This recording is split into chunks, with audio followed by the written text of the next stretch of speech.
For the love of the game, focus on what you love about your sport, or even things that you like about it.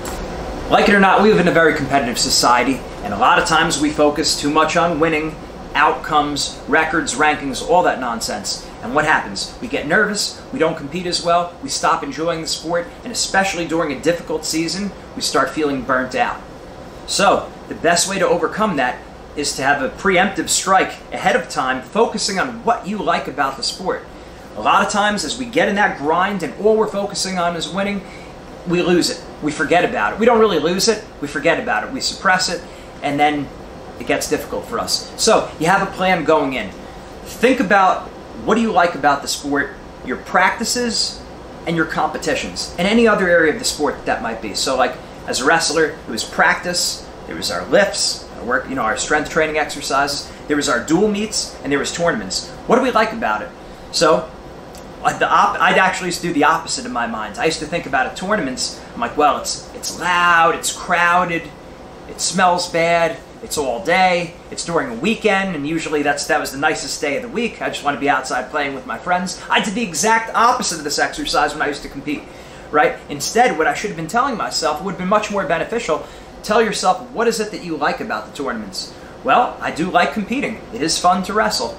It's fun to be around my friends. It's fun, doing all these kind of different things about the day. You make a list of the whole thing. What do you like about practice? We could all easily come up with things we don't like about practice. Well, start doing the opposite and start reinforcing that into your mind.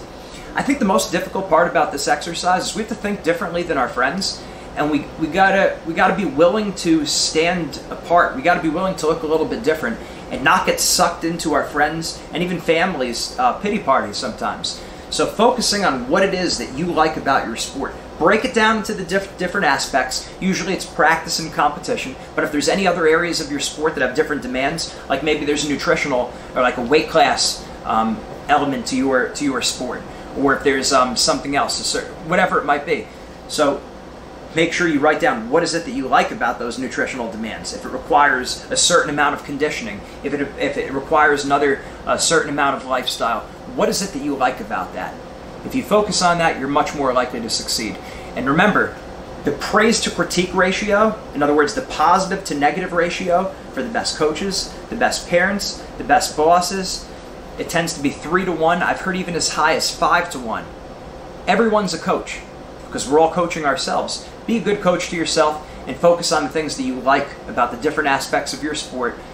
You won't be as burnt out, you're going to be a lot less nervous, and you're going to be much ready to achieve your goals.